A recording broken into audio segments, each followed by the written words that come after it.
J'espère que vous allez bien, j'espère que vous vous portez bien et j'espère que tout se passe bien chez vous. Alors, ces derniers 3 jours, Algérie Part a été pratiquement le seul média algérien qui a consacré plusieurs émissions afin de décrypter les enjeux, les tenants et les aboutissants et les dessous de ce fameux décret présidentiel du 26 septembre 2023, à travers lequel Abdelmadjid Tebboune, le chef de l'État, a réorganisé les services de la présidence de la République en octroyant des super pouvoirs importants à ses conseillers, à son directeur de cabinet et, comme nous l'avons expliqué fait Algérie Pat, en créant un gouvernement bis au sein de la présidence de la République. À une année des élections présidentielles de 2024, cela, comme nous l'avions analysé dans plusieurs de nos précédentes émissions, que je vous invite à revoir et à revisionner s'il vous plaît, à une année des élections présidentielles de 2024, cela indique une volonté farouche de la part du clan Tebboune de passer en force pour le deuxième mandat et d'imposer le deuxième mandat. Et pour cela, Abdelmadjid Tebboune devait protéger ses conseillers, les membres de son entourage et leur offrir une certaine immunité juridique et politique pour qu'ils ne soient pas poursuivis au nom de détournement du pouvoir constitutionnel de façon en occupant une fonction non constitutionnelle. Comme on l'a expliqué, la constitution algérienne délimite les pouvoirs du président, précise le rôle des membres du gouvernement et explique bien l'architecture de l'État. Et dans la constitution algérienne, on a ceux et celles qui doivent diriger le pays et celles et ceux qui doivent décider au nom de l'État. Et tout est limité, tout est expliqué, tout est encadré. On ne peut pas, en tant que simple conseiller, accumuler des pouvoirs et se mêler de certains dossiers qui relèvent de la compétence du gouvernement ou d'un poste ou d'une fonction qui est inscrite dans la Constitution, alors que le poste de conseiller n'est pas un poste constitutionnel, c'est juste un assistant du chef de l'État. Il n'a aucun rôle de décision au plus haut sommet de l'État. Beaucoup ont dit, ou là on nous a reproché de dire, d'avoir oublié ou d'avoir occulté que Abdelmadjid Tebboune n'a fait que reproduire le schéma de gouvernance initié par Abdelaziz Bouteflika. Nous sommes partis vérifier et nous avons creusé et nous avons effectivement trouvé un décret. Alors, le décret signé par Abdelmadjid Tebboune, c'est le décret numéro 23331 qui a été signé le 26 septembre 2023, portant réorganisation des services de la présidence de la République. En 2001, Abdelaziz Bouteflika avait signé un décret présidentiel, c'est le décret présidentiel numéro 0197, qui a été adopté, qui a été publié le 22 juillet 2021 dans le journal officiel numéro 40 du 25 juillet 2001. Pardonnez-moi. C'est le décret présidentiel numéro 01197 qui correspond au 22 juillet 2001 qui fixe les attributions et l'organisation des services de la République, de la présidence de la République. Voilà. Les services de la présidence de la République. Avec le décret, vous pouvez le retrouver dans le journal officiel du 25 juillet 2001. 25 juillet 2001. Ça, c'était le premier décret signé en 2001 par Abdelaziz Bouteflika pour préciser comment lui voulait organiser les services de la présidence de la République. Alors, effectivement, qui trouve le décret, ya jma'a, Abdelmadjid Tebboune a repris le texte pratiquement intégral du décret de Abdelaziz Bouteflika. C'est-à-dire qu'en 2023, où je jma'a Tebboune, le clan Tebboune a repris les décrets d'Abdelaziz Bouteflika de 2001. Ils lui ont juste rajouté plusieurs parties. Nardons un exemple. Le premier chapitre, attribution des services de la présidence de la République. C'est exactement le même texte. Abdelmadjid Tebboune n'a absolument rien à rajouter. Il dit que sur la haute d'élection du président de la République, les services de la présidence de la République sont chargés notamment de suivre le cas échéant, de participer à la mise en œuvre du programme des orientations et des décisions du président de la République, d'assister le président de la République en tant que besoin dans l'exercice de ses prérogatives et responsabilités constitutionnelles, d'organiser et de soutenir les activités du président de la République, de suivre l'activité gouvernementale. C'est les mêmes écrits qui ont été publiés par Abdelaziz Bouteflika le 22 juillet 2001. Quand vous prenez le décret du 22 juillet 2001 et le décret du 26 septembre 2023, c'est exactement la même chose. Le décret de 2001 fait 3 pages, fait que 3 pages, ils sont dans le journal officiel du 25 juillet 2001, sauf que le décret de 26 septembre 2023 fait quand même, attendez, comme le nombre des pages, ça commence de la page 4 et ça se termine 7, 8. Non, ça se termine. Fait normalement 4 pages. Il y a une page de différence. Ça se termine. Page, voilà.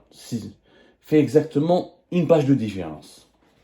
C'est-à-dire que Abdelmajid Tebboune a pris le même décret signé par Bouteflika le 22 juillet 2001 en reprenant les mêmes attributions. À la seule différence, il y a 3 différences principales entre ce que Tebboune a fait et ce que Bouteflika avait fait. C'est-à-dire les 3 principaux, il y a 3 points qui différencient le régime présidentiel de Tebboune du régime présidentiel de Bouteflika. C'est quoi les 3 points? Le premier point, d'abord, les services qui relèvent de la présidence de la République. Le chapitre 3, le chapitre 2, pardonnez-moi, le chapitre 2 du décret du 22 juillet 2001. Il dit que l'organisation générale de la présidence de la République, il dit que le président de la République à l'époque de Bouteflika dispose d'un directeur de cabinet, d'un secrétaire général de la présidence de la République, d'un secrétaire général du gouvernement et de conseillers. 4. Alors, directeur de cabinet, secrétaire général de la présidence de la République, secrétaire général du gouvernement et de conseiller. Puis, Tebboune a créé un autre service, en plus d'un chef de cabinet, d'un directeur de cabinet, secrétaire général de la présidence de la République, secrétaire général du gouvernement, de conseillers. En plus, il a créé une inspection générale des services de l'État et des collectivités locales, placée directement sous l'autorité du président de la République. Ses attributions, son fonctionnement et son organisation sont fixées par un texte particulier. Ça, c'est le décret du 26 septembre 2023. Bien sûr, Abdelmajid Tebboune a un secrétaire particulier, Abdelaziz Bouteflika a un secrétaire particulier. Là, en novembre 2021, Abdelmajid Tebboune a décidé de créer cette inspection générale de la présidence de la République. D'ailleurs, nous n'avons jamais pu entendre parler d'elle. À l'inspection générale, on a entendu parler d'elle en 2022. Elle a enquêté sur les hôpitaux, la pénurie des médicaments, etc. Elle a pris quelques dossiers économiques, etc. Mais depuis, on n'avait jamais entendu parler d'elle. L'inspection générale rattachée au niveau de la présidence de la République, elle a été créée fin novembre 2021. Mais jamais ce manabéa. Est-ce qu'elle a permis d'élucider des problèmes? Est-ce qu'elle a apporté des solutions? Elle a fait des enquêtes? Est-ce qu'elle est partie à son attaque? Est-ce qu'elle est partie dans les sociétés étatiques? Est-ce qu'elle s'est occupée? On ne sait pas. On sait toujours, juste le seul dossier, à ma connaissance, d'après mes vérifications, le seul dossier qu'elle a pris en charge, l'inspection générale des services de l'État qui relève du président de la République, la présidence, et qui est placée sous l'autorité du président de la République, c'est la pénurie des médicaments. Pour le moment, c'est la seule différence. Yani Tebboune a créé un nouveau service qui n'existait pas à l'époque de Bouteflika en 2000. Deuxième différence. La deuxième différence, c'est au niveau des attributions. Parce que Ness, Tebboune n'a rien fait. Il n'a juste prolongé le système Boutef. Pas du tout. Il a aggravé le système Boutef. Il a renforcé les vices et les anomalies du système Boutef. Il a même, comment dirais-je, renforcé le poids du président, l'emprise de son clan par rapport sur les institutions de l'État par rapport au système Boutef. Parce que Bouteflika incarne la figure de ce président égocentrique, mégalomane, qui voulait pas partager le pouvoir, qui luttait contre l'armée et les services de renseignement pour les écarter du pouvoir, pour décider tout seul. Il a réussi au bout de 3 mandats présidentiels, puisqu'à partir du 4e mandat, il a enlevé le général Toufik, il a dominé l'armée avec son allié Gaïd Salah. Il est devenu, Algérie a vécu même dans un système moitié civil, moitié militaire, avec une forte domination civile. De 2012-2013 jusqu'à pratiquement le début de la crise politique al-Hirak en 2019, l'Algérie était peut-être l'une des premières fois dans son histoire un régime plus civil que militaire. Elle est dominée essentiellement par des civils, Abdelaziz Bouteflika, son frère Saïd, leur entourage, leur clan et leurs alliés, les oligarques, certains partis politiques et certains lobbies politiques. La deuxième différence, c'est les attributions des services de la présidence de la République. Le directeur de cabinet. L'article 6 qui parle du directeur de l'article 7 qui parle les prérogatives du directeur de cabinet. Ce sont les mêmes prérogatives. Abdelmajid Tebboune, c'est le même texte. Encore une fois, le journal officiel du 25 juillet 2001 et le journal officiel du 25 septembre 2023. le décret présidentiel du 22 juillet 2001 et le décret présidentiel du 26 septembre 2023, c'est le même texte. Tebboune ne s'est pas cassé la tête. Il a repris ce que Bouteflika faisait. Donc il n'y a pas de rupture. Alors que Tebboune parlait de rupture, de Nouvelle Algérie, ni Nouvelle Algérie, ni rupture.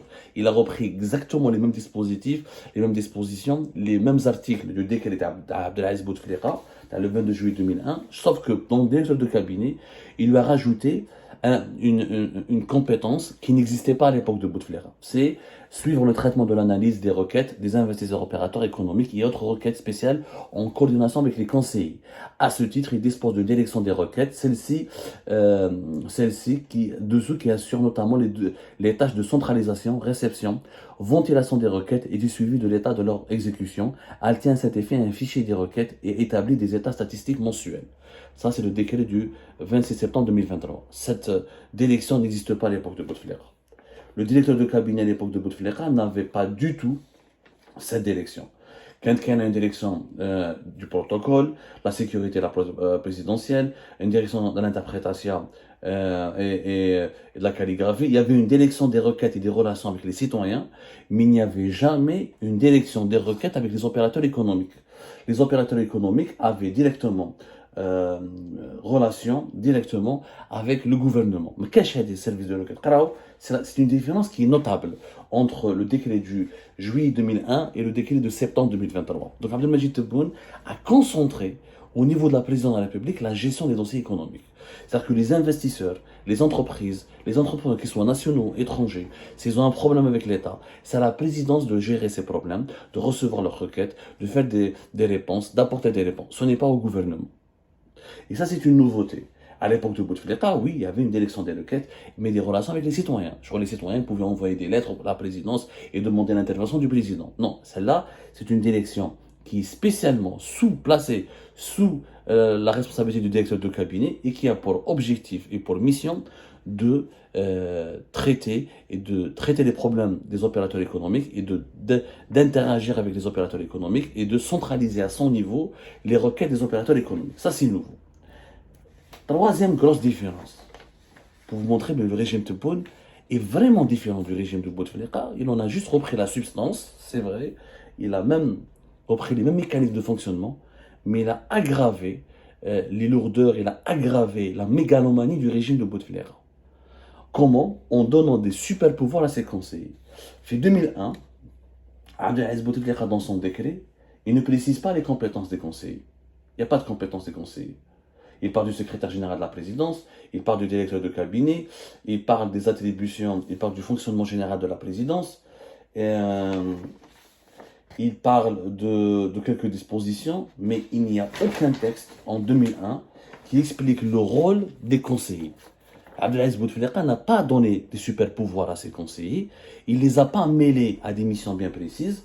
Il colloque juste leur rôle est d'assister et d'orienter et de travailler avec le président pour lui donner des orientations ou là lui faire des comptes rendus sur l'activité du gouvernement et sur différents problèmes du pays. Il n'y a aucun texte en 2001 de la part d'Abdelaziz Bouteflika qui parle des missions précises de ses conseillers. Voilà, les conseillers font partie de l'organisation générale de la présidence de la République, mais il n'y a pas de texte précis. Contrairement à l'époque de Tebboune, Tebboune a créé un chapitre spécial, un chapitre 3, où le chapitre parle des conseillers auprès du président de la République. Et c'est ça la grosse différence. Mais le système Tebboune et le système Bouteflika, c'est que le système Bouteflika, les conseillers restaient dans l'ombre. Mis à part Saïd Bouteflika, quelques conseillers, qui m'a au conseiller après avoir été ministre de l'Intérieur, qui m'a quelques personnalités dans le monde économique et politique, les conseillers de Bouteflika n'étaient pas connus. Ils n'agissaient pas, en tout cas, ouvertement. Ils ne se mêlaient pas des dossiers du gouvernement, où là, ils n'influençaient pas directement et publiquement et de façon ostensible les institutions de l'État. Tout était dans les coulisses et dans l'ombre. Avec Abdelmajid Tebboune, ça a changé. L'article 10, c'est le décret du 26 septembre 2023, et croit que les conseillers auprès du président de la République assurent le suivi des domaines, il a précisé tous les domaines. Les affaires juridiques et judiciaires, relations avec les institutions et enquêtes d'habilitation. Ça, c'est nouveau. À l'époque de Bouteflika, un conseiller n'avait pas le droit d'appeler le ministre de la Justice ou le ministère de la Justice et demander des affaires, des dossiers judiciaires ou les enquêtes d'habilitation. Les enquêtes d'habilitation à l'époque de Bouteflika relevaient que de l'ex-DRS de général Toufir, de la DGS Al-Hamel ou de la gendarmerie nationale, qui a connu plusieurs patrons. Le plus célèbre était le général Ahmed Boustela. Le conseiller, il coordonnait. Un conseiller, le ministre de la Justice, Taïb Louh, celui qui a duré le plus longtemps, à l'époque de Bouteflika, il pouvait rencontrer Saïd. Saïd l'appelait, ou là, il à la présidence, il tlaqa avec Saïd ou avec son frère Abdelaziz, mais c'était, encore une fois, dans les coulisses. Il n'y avait pas une organisation politique ou juridique qui permettait à un conseiller de Bouteflika d'appeler le ministre de la Justice et de lui exiger des comptes rendus ou de lui exiger des dossiers. Avec Abdelmajid Tebboune, il est clairement dit dans l'article 10 que les conseillers auprès du président peuvent assurer le suivi. Qu'est-ce que ça veut dire assurer le suivi? C'est-à-dire demander un dossier de justice, demander une enquête d'habilitation, la décrypter, la commenter, et exiger éventuellement des améliorations, des changements. Quand on dit qu'il assure le suivi, c'est-à-dire qu'il s'immisce, il se mêle. Alors là, c'est une violation de la Constitution, parce qu'il n'y a plus de séparation de pouvoir. Le pouvoir judiciaire n'a plus aucun sens. Le pouvoir des services de sécurité n'a plus aucun sens. C'est un simple conseiller de la présidence. Il peut se mêler du travail de la justice et du travail des services de sécurité, ça devient grave. Ce n'est pas le président. Le président a le droit. C'est le premier magistrat du pays. Et c'est le commandant des forces armées. Il peut se mêler de tout ce qu'il veut. Il a toutes les prérogatives. Mais ce n'est pas le cas du conseiller. Le président de la République est une figure prévue par la Constitution algérienne. Pas le conseiller. Le conseiller, c'est un poste qui ne figure pas dans la Constitution. Avec la grosse différence entre Abdelaziz Bouteflika avec son décret à juillet 2001 et le décret à septembre 2023 avec Abdelmajid Tebboune. Abdelmajid Tebboune précise clairement, affirme, assume ce que ses conseillers doivent faire. Il leur demande de se mêler du travail de la justice. Les affaires politiques avec les partis politiques, les affaires économiques, les investissements, le secteur de l'habitat. Il leur a donné le droit de se mêler de tous les domaines d'activité qui relèvent du gouvernement, y compris des affaires diplomatiques. Or, ce sont des compétences qui relèvent du gouvernement. Un conseiller a le droit de faire des notes, de conjoncture, des analyses, de proposer des solutions, de rencontrer des personnalités politiques, mais dans un cadre informel, dans un cadre limité où sa compétence ne lui permet pas de suivre un dossier ou d'intervenir dans un dossier qui relève d'une autorité indépendante de la présidence, qui est une autorité du gouvernement, ou là du pouvoir, ou là du parlement, ou là du conseil de la nation, ou là du pouvoir judiciaire. Il n'a pas le droit, un conseiller dans la constitution algérienne, d'interagir, de demander des comptes, parce que assurer le suivi. Je ne peux pas assurer le suivi. Le président demande à son conseiller d'appeler le ministre de la Justice et de lui donner tous les dossiers et de donner des instructions au ministre de la Justice. Alors que normalement, c'est le secrétaire général de la présidence qui transmet les décisions. Éventuellement, le directeur de cabinet peut transmettre aussi des décisions du président. Mais là, un conseiller assure le suivi, c'est-à-dire il se mêle de la gestion d'un dossier qui relève de la justice, de l'économie, ou là du Premier ministre, ou là du ministère des Affaires étrangères. Et c'est ça ce qui est nouveau avec Abdelmajid Tebboune. C'est une différence qui est notable et qui n'a strictement rien à voir avec le système Bouteflika. Le système Tebboune a vraiment transformé les conseillers en Superman de la République. Il leur a donné des pouvoirs larges et étendus. Certains croient que Abdelmajid Tebboune a limité ses conseillers en expliquant leur domaine de compétences. Or, normalement, un conseiller n'a pas de domaine de compétences. Un conseiller est là pour conseiller, pour assister, pour opposer à des réflexions, des orientations, éclairer l'esprit, la lanterne au président de la République. C'est un éclaireur. Mais il assure le suivi, il se mêle du travail. Il se mêle carrément du travail du gouvernement et des institutions de l'État comme la justice et les services de sécurité, à travers des dossiers d'enquête, des enquêtes d'habilitation ou la gestion des opérateurs économiques ou de certains dossiers économiques et financiers qui relèvent, encore une fois, des membres du gouvernement. Les membres du gouvernement, le ministre, le Premier ministre, le chef du gouvernement, ce sont des postes prévus par la Constitution. Et le fonctionnement de l'État, il est normalement clarifié par la loi fondamentale d'un pays qui est la Constitution. Le décret du 26 septembre 2023 d'Abdelmajid Tebboune bouscule la Constitution, la viole dans certaines de ses dispositions, parce il permet à son directeur de cabinet et à ses conseillers de s'octroyer des pouvoirs qui ne leur reviennent pas de droit.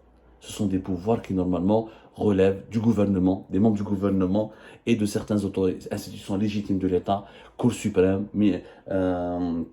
Parlement, Conseil de la Nation, Conseil ou la Cour constitutionnelle, armée, service de sécurité.